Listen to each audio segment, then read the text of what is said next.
Bonjour à toutes et à tous, on se retrouve pour notre traditionnel tuto du mercredi et aujourd'hui on va travailler avec Stamping Bella. J'ai passé une commande il y a très longtemps, elle met très longtemps à arriver des États-Unis. J'espère l'avoir quand même cette semaine et le fait d'avoir réutilisé un tampon Stamping Bella, je me suis dit ça va vraiment la faire venir, alors je croise les doigts.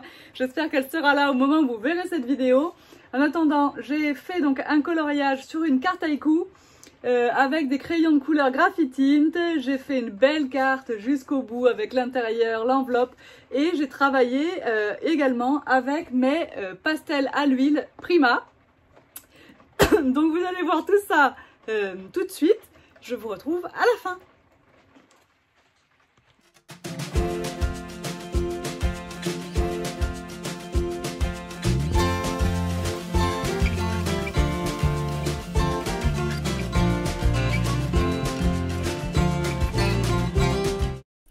C'est parti pour le tuto. J'ai décidé de sortir une de ces belles cartes haïku, des cartes haïku aquarelle, parce que j'ai envie du grain du papier et vous allez vous en rendre compte surtout dans la deuxième partie de ce tuto. Je vais donc tamponner mon tampon Stamping Bella sur ce papier aquarellable en coton. Je vous rappelle que c'est quand même un très bon papier, le papier de la carte haïku, malgré le prix de ces petits lots, qui est quand même assez attractif. Je décide donc de tamponner mon personnage dessus. Il a un grain fin, et donc on pourra tamponner correctement. Pour que ma petite fille soit bien droite, je vais tracer à l'arrière de mon tampon une sorte d'axe.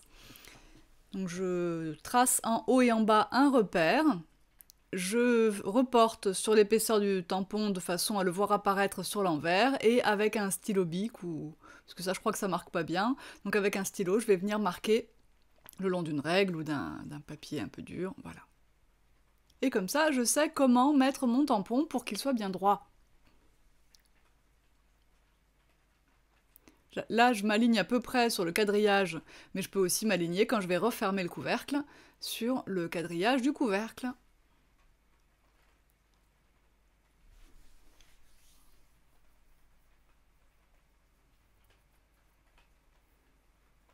Et voilà, c'est nickel. Un peu d'encre vert saphine parce que je vais utiliser une technique à l'eau, ça serait quand même dommage de s'en priver sur ce si joli papier. Et aujourd'hui nous allons travailler avec nos crayons Graphitint. Donc des crayons aquarellables, un mélange de pigments d'aquarelle et de graphite dans un seul crayon par Derwent, et ça nous donne des résultats tout à fait magiques. Mais nous n'allons pas travailler qu'avec ça. Je vous garde un peu de surprise pour la suite parce que voilà, ça va vous changer un petit peu. Alors pour nettoyer mes tampons, je fais de plus en plus souvent ça, je nettoie avec mon nettoyant Stazen, qui est un embout mousse, je frotte avec ma microfibre, puis je mets un peu d'eau, et je refrotte avec ma microfibre, et ainsi j'ai vraiment des tampons très propres. Je range ma Misty, je n'en ai plus besoin pour l'instant. Et je vais passer à l'étape coloriage de cette petite Stamping Bella. Je sors ma boîte à crayons, 100% tout en colle, évidemment. Je sors mon nuancier, en plus là c'est pratique, il n'y a que 24 crayons chez Graphitint, dans la gamme Graphitint, donc le nuancier est vite consulté, on a des grandes cases devant nous, c'est génial. Je prends le bleu océan comme couleur de base pour sa jupe. Alors je vous ai déjà quand même colorié plusieurs fois au Graphitint, mais au cas où vous n'ayez pas encore vu ces vidéos, au cas où vous soyez nouveau sur la chaîne, je vous rappelle que pour colorier avec les Graphitint, ma technique à moi, c'est vraiment de commencer par les zones très claires et de pousser nos pigments vers les zones les plus foncées. Sans ça, on a du mal à obtenir, pas un dégradé, mais des valeurs, des nuances de valeurs. Donc, je vais prendre un pinceau à réservoir d'eau, puisque la dernière fois, je crois que j'ai travaillé au pinceau directement, donc comme ça vous change.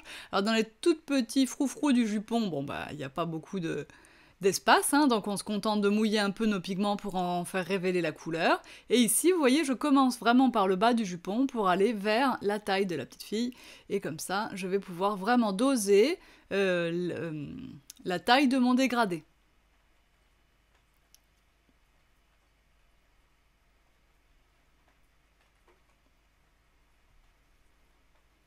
Ça va vraiment vite, le coloriage au Graphitint, c'est vraiment sympa.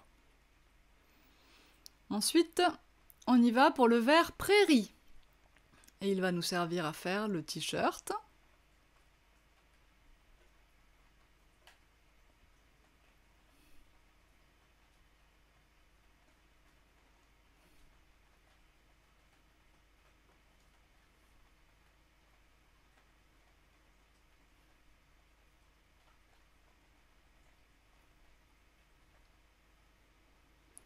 Toujours avec ce vert prairie, je fais une partie du jupon, et la petite dentelle qui est au bord, alors je la ferai pas au graphitine, je la ferai au polychromos directement.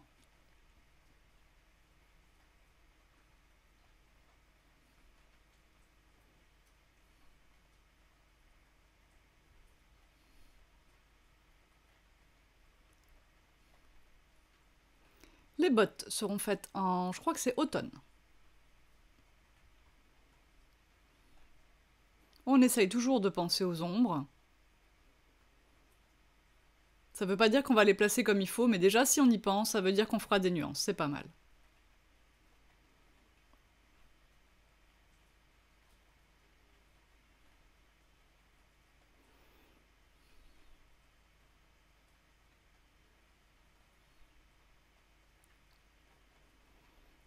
Le parapluie, je reprends automne.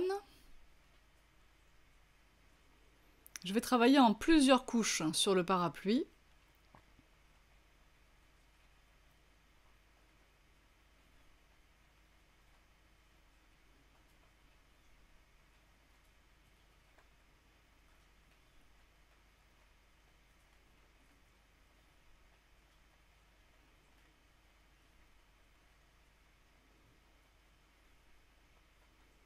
Et on a le temps de travailler avec les graphites Tintin, c'est pas comme avec les crayons Inktense où il faut quand même aller relativement vite. Faut pas leur laisser le temps de sécher, ici on a le temps de travailler. Ensuite je vais choisir un brun, et là j'avoue que je crois que c'est cacao. Donc déjà ça va me permettre de faire les cheveux.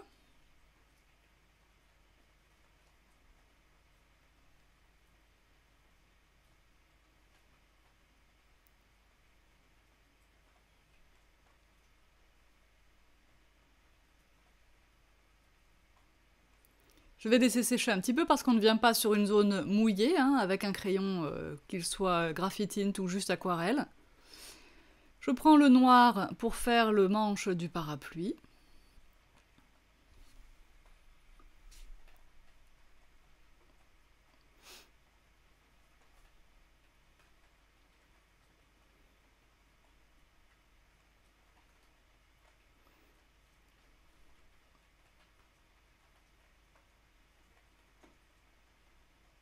Alors, pour faire la teinte chair, je prends automne, mais jamais en direct. Toujours comme ça, en gratouillant d'abord sur un papier à côté et en venant prélever avec mon pinceau. Et ça me permet de faire le chair au graphitint. C'est la seule solution que j'ai trouvée parce qu'il n'y a pas de teinte qui s'en rapproche vraiment. Mais en faisant comme ça, j'ai des résultats qui me conviennent parfaitement.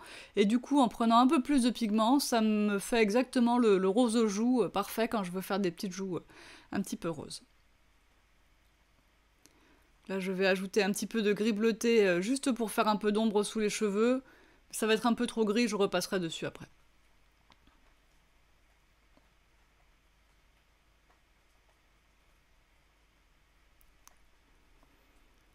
Je vérifie que mon parapluie soit suffisamment sec pour pouvoir avancer un peu dessus.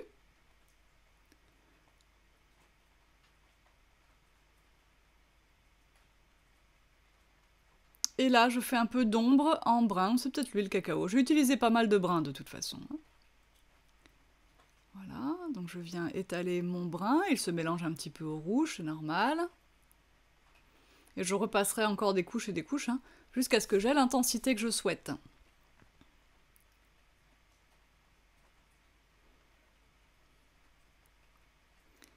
Alors, je ne sais plus comment il s'appelle, mais avec celui-là, je vais faire des bandes du collant. Un vert un peu foncé. Et sur les manches du pull aussi. Ce sont des zones vraiment petites, mais il faut quand même les mouiller et ça va révéler la couleur, hein.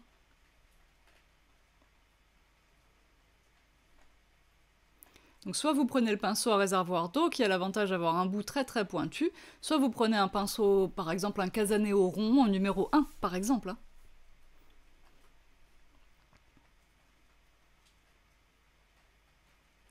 Allez, on reprend notre bleu océan et on va faire la flaque en forme de cœur avec. Et on va faire le petit rond concentrique autour de ses bottes un peu plus foncé.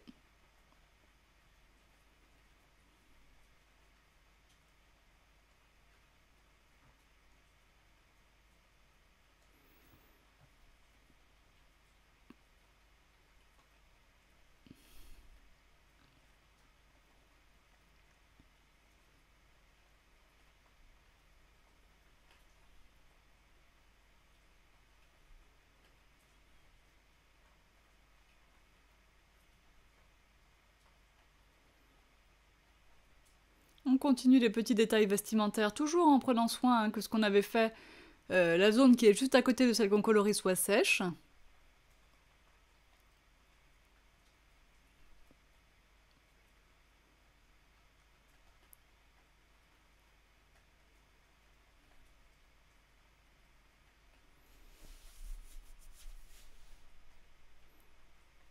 Un polychromose bien taillé en rouge pour faire le nœud dans les cheveux, c'est un rouge orangé, hein. Le nœud dans les cheveux, les petits cœurs qui sont en dessous, près de la flaque d'eau, et le jupon, enfin la dentelle au bord des jupons. Et comme ça, j'ai une couleur vraiment pétante, éclatante, c'est super de mélanger les différents crayons comme ça.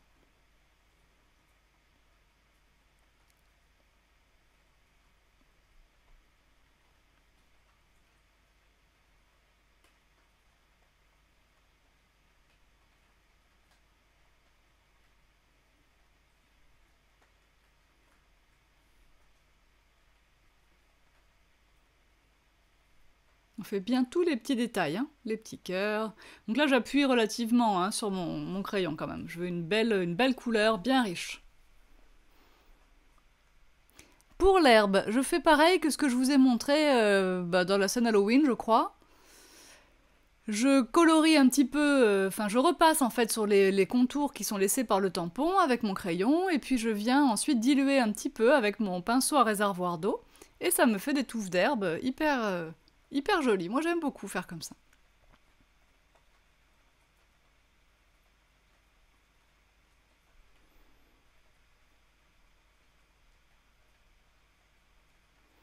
Alors je vous avoue qu'une fois que j'en étais là, eh bien, il a fallu quand même que je laisse passer quelques jours. Enfin, je vais continuer à travailler sur le parapluie quand même, avec des brins. Je vais continuer à travailler en plusieurs étapes sur ce parapluie. Mais une fois que j'ai eu fini ce coloriage, j'en ai quand même pas loin du bout, j'ai eu besoin de temps pour savoir comment finir cette carte. Je trouvais mon coloriage réussi, je dois le dire, mais je voulais pas la laisser comme ça, je la trouvais quand même pas finie. Donc, eh bien, on va voir hein, dans les étapes qui suivent comment j'ai décidé de compléter cette carte. Donc, je l'ai laissée tranquille du jeudi après-midi jusqu'au mardi soir. Comme ça, vous savez tout. Ça prend du temps parfois de trouver l'idée. Vous voyez que mon parapluie commence à être vraiment bien joli maintenant. Je renforce un peu le rouge en faisant un peu comme pour le rouge aux joues tout à l'heure. Alors je sais pas si j'ai montré ça après en vidéo, mais j'ai passé un tout petit coup de crayon bleu le long de la silhouette de cette petite fille, le bleu océan. Et je l'ai juste diffusé à peine au pinceau. Ah oui, je le montre, c'est parfait. Donc un tout petit peu de crayon à l'extérieur du dessin et hop, je le diffuse à peine. Vous le voyez à peine, mais je vous assure, laissez sécher. Et vous verrez votre motif qui se détache un petit peu de son fond. C'est un super plus à apporter à vos coloriages, croyez-moi. Mais vraiment, très léger et surtout pas trop clair, sinon ça fait un espèce de halo bleu ciel qui n'a rien à faire là, qui ne fait pas ombre et qui fait halo, on sait pas, enfin voilà, c'est d'un goût à mon avis un peu douteux.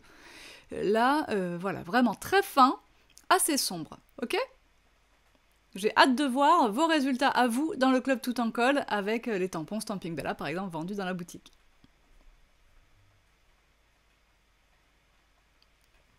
Alors justement, voilà, nous sommes mardi maintenant, et ça y est, je crois que j'ai trouvé. Donc je vais commencer par faire un masque de mon tampon. Donc je prends un papier de masquage, Bien sûr, c'est disponible dans la boutique et je vous mets tous les liens dans l'article du blog toutentuto.com. Et là, je vais faire une petite séance de découpage. Alors, je ne vais pas détourer hyper précisément, hein, je vais passer un tout petit millimètre des bords du tampon. J'ai pas besoin que ce soit hyper précis et surtout, je veux pas qu'il soit trop fragile ce masque, je veux pouvoir le réutiliser. Voilà, donc je découpe et je vous fais cadeau de la séance de découpage. Je vais ensuite coller mon masque sur le coloriage. Alors, j'ai vraiment pas besoin d'appuyer fort, j'ai pas envie d'emmener des couleurs avec moi quand je vais décoller. C'est juste pour protéger parce que je vais faire des tampons de fond, enfin des tampons qui vont du coup me permettre de faire mon fond. Ces tampons pour le fond vont être issus de planches nuanciées chez Shoe & Flower dans la collection Journal chromatique. Et il y a des cercles comme ça. Je vais les disposer un peu tout autour de mon personnage et je vais utiliser ma presse de précision parce que je ne voudrais pas qu'un tamponnage raté vienne gâcher toute cette belle scène qui commence à prendre tournure. Commence à prendre vie, on pourrait dire. Donc je suis un peu hors cadre, pardon, je mets toujours de l'encre vert saphine, je tamponne. Ok. Après, j'aurais pu faire des masques pour ces cercles parce que je vais en faire chevaucher quelques-uns et on va voir des cercles qui s'entrecroisent, alors que si j'avais fait des masques, on aurait vu des cercles qui se superposent. Ça n'est pas non plus très très grave. Donc je dispose sur tous mes tampons, je fais attention pour que notamment le trio de cercles là soit toujours dans un sens différent, qu'on ne voit pas de répétition dans le motif. Hein. Qu'on ne se dise pas, bah oui, là c'est ce tampon qui est répété exactement, voilà. En l'ayant juste décalé.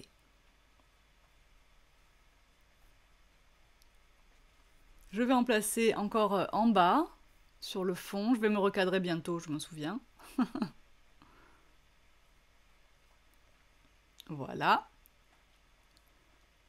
Donc c'est le trio que j'ai remis en bas. Et voilà. L'étape magique, c'est quand on enlève le masque. Alors c'est de la versafine, on fait attention de ne pas salir son fond de carte. Hein. Voilà, moi j'adore. Déjà là, c'est pas mal. Après, je continue avec cette planche et je vais ajouter des petites fleurs. Bien sûr, toujours, on nettoie. Alors, vous voyez comment je fais pour mes tampons clear au fait. Hein. Je mets un bout de masking tape pour tenir les deux parties d'acétate transparent ensemble. Je fais un essai pour ces petites fleurs, elles sont hyper détaillées et donc ça a vite fait de faire un petit amas un peu noir, difforme, mais on va quand même trouver un moyen de colorer ces petites fleurs que j'aurais pu faire avec de l'encre Memento grise par exemple pour que ce soit un peu moins prononcé, mais je vais trouver un moyen de tirer parti de ça. Donc j'avais un lot de toutes petites fleurs en ombre et j'ai un petit lot de 3 fleurs un tout petit peu plus grosses. Et voilà.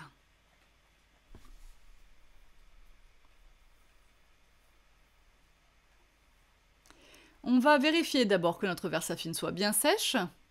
Bon, là, il y a peu de risques parce qu'on est vraiment sur un papier aquarelle, donc ça absorbe très bien l'encre. Et on va colorier vite fait nos petites fleurs. Là, mon rouge est un petit peu trop foncé, je prendrai donc un orange, parce qu'entre la couleur rouge un peu foncé et la multitude de petits traits noirs sur ces fleurs, on ne voit plus rien. Je décide de faire les grandes en orange et les petites en bleu. Et vous allez voir, je vais choisir une option de coloriage qui va me permettre de voir quand même des fleurs et pas des espèces de petites croix noires. Je vais tout simplement beaucoup déborder des pétales. Je vais faire en fait des petites taches colorées autour de ces fleurs à 4 pétales proposées par Shoe & Flower. Ça me fait comme ça des petits buissons fleuris. Et je vais ajouter, vous voyez de près, on voit un peu mieux, et je vais ajouter des tiges au crayon de couleur vert et des petites feuilles un peu naïves, peu importe. Ça va donner de la hauteur à ces petites fleurs. Hop, vous voyez comme ça, je les relie tout simplement, je fais des petits bouquets, j'ajoute une petite feuille et hop, le tour est joué.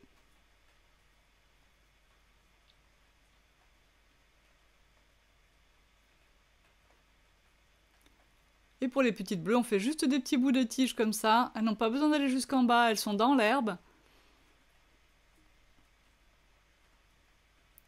Et là, non, ça va pas aller du tout. C'est en faisant ça que je me dis, ouais, l'idée elle est bonne, mais regarde un peu ce qui va être vachement plus beau. C'est de sortir nos pastels art philosophie, donc les Prima, les pastels Prima qui sont rentrés dans la boutique assez récemment. Je vous avais vanté leur mérite en les comparant aux Distress crayons. Eh bien, non seulement ils vont être très beaux ici sur cette carte, on va en mettre très très peu, mais en plus, la qualité du papier de la carte Haïku va beaucoup nous aider. On va faire ressortir comme ça le grain du papier aquarelle, c'est juste magnifique. Donc pour les premiers, là, je les pose. Alors vous voyez, je tiens pratiquement à l'horizontale mon pastel. Je n'appuie pas du tout, je dépose juste une très fine couche. Une très très fine couche pour qu'il y ait le moins possible de dépôt gras. Et puis, je vais ensuite commencer à poser des ombres pour donner un peu plus de relief. On peut bien sûr mélanger les couleurs. Vous avez vu, je viens de superposer un bleu et un jaune et immédiatement, on a un vert olive. Là, je prends dans les deux boîtes. Hein. Ici, c'est un bleu plus primaire, plus vif.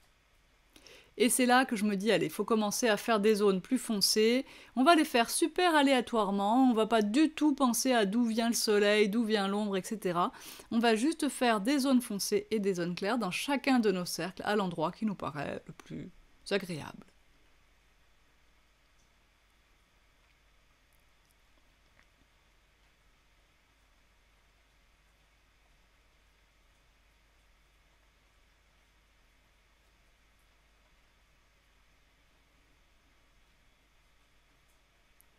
Allez, on n'a plus qu'à choisir les couleurs, les unes après les autres.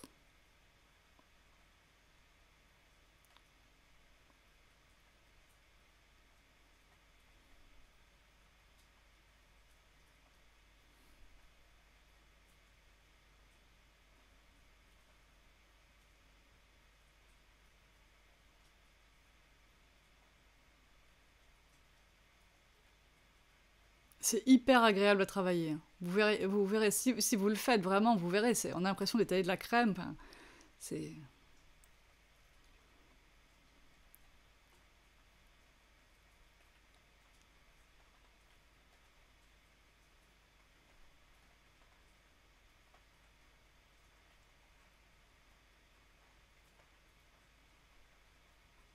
Bien sûr, comme tout à l'heure, on peut mélanger.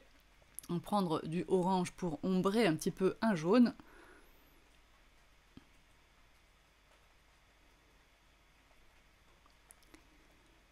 Alors, je vais maintenant m'occuper du bord. Je prends un feutre fin Pitt, la taille S. Et je vais faire un petit trait. Alors, je vais en faire deux exactement.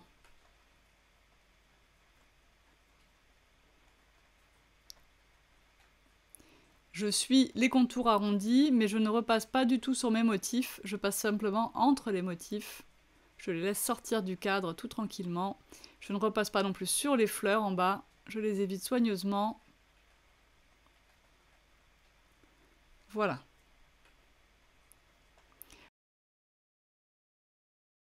Ben voilà, c'est déjà fini, donc j'espère que ça vous a plu. Vous avez vu qu'il y a quand même un peu de boulot et surtout, laissez le temps des fois, quand l'idée ne vient pas pour terminer une carte, eh bien laissez le temps, laissez-la de côté, mais pas trop loin, toujours un petit peu à portée de vos petits yeux et de vos petits doigts. Et il y aura un moment forcément où vous allez vous dire, mais oui, c'est ça que je vais faire pour terminer ma carte. Ok? Je vous mets les photos en gros plan, les explications... enfin les couleurs de basil par exemple que j'ai utilisées dans l'article du blog toutentuto.com. À bientôt, bye bye.